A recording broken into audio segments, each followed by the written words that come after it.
To create a forum, open the relevant topic, scroll down and click Create Learning Activity and select Advanced Forum. Insert the name of the forum and write a brief description. When writing your description, I would recommend explaining how you've set up the forum to function and how or if you will be grading them. Now choose your forum type. If you plan to use the forum format, a single simple discussion, write your discussion prompt in the description of the activity. When using the format Q&A forum, it can be helpful to mention that students can't see their classmates' posts until they make a post of their own. Or clarify that students can only create one discussion post when you use the format each person posts one discussion. Once you have finalized your forum type and description, you can customize your other settings. Under Post Options, the most useful settings are private replies and anonymous posting. With private replies, you can privately reply to a student in a forum. This can be used to moderate or provide feedback.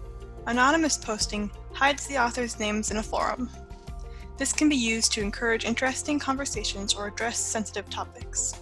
The subscription setting determines the forum's subscription options for students. You can set it to be optional, forced, auto, or disabled. Optional subscription lets students choose to subscribe or unsubscribe whenever they choose. Forced subscription subscribes everyone in the forum without giving them the option to unsubscribe.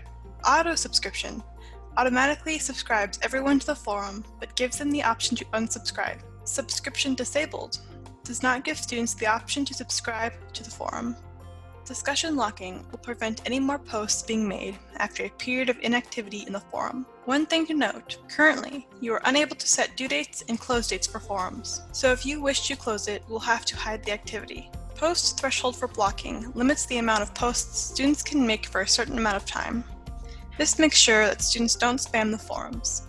Something to remember about the grade setting is that forums are not automatically set to be graded.